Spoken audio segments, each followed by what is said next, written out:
When I was a voice student in college, my instructor taught me how to breathe deeply from my diaphragm. Now, up to that point, I didn't even know what a diaphragm was, let alone how to use one. But he showed me that you can place your hand under your rib cage or your sternum right above your navel. If you breathe deeply through your diaphragm, it forces the air up into your lungs so that you can sustain notes longer and maintain better control. I didn't know that this is the way babies automatically breathe. It isn't until we're older that we learn how to breathe in a shallow manner, and we develop that habit of shallow breathing. Later, when I got married and started having babies, I took Lamaze classes and learned how to use all those special breathing tools to get through labor and delivery. I even used that method when I had other situations of pain or stress in my life. When I got into my early 30s, I was busy homeschooling, rearing 3 children. I had a newborn baby. One day I woke up from a nap and I went to the kitchen to get a snack, and all of a sudden my palms started sweating. I broke out and was perspiring. I felt hot. My heart was racing. I felt like I couldn't breathe.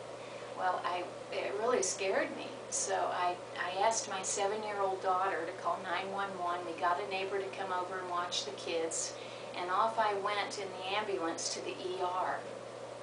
After testing, they discovered I was hyperventilating. I was having a panic attack.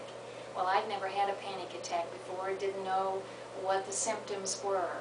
But for the next 2 years or so, every once in a while, out of the blue, this panic attack would come over me.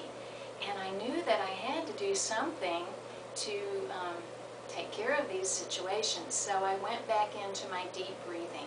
And wow, what a rescue that was for me, just to breathe deeply from my diaphragm.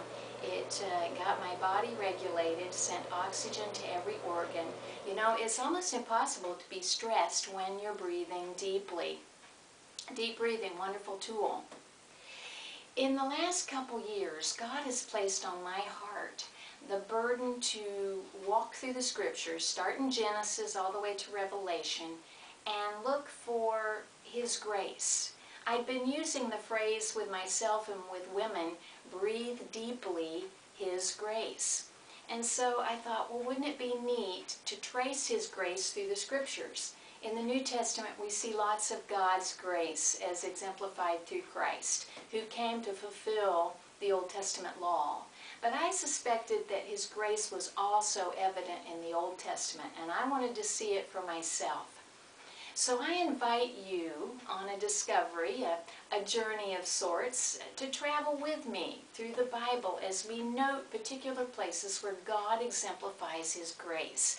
And I'm calling this series, Breathe Deeply, My Grace. It will be from God's point of view to His precious child, in how every day we need His grace. It's like the air we breathe.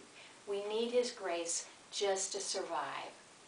So stay tuned. Maybe once a week or so, I'll post a Breathe Deeply, My Grace devotional. So join with me as I do that. You guys have a great and blessed day.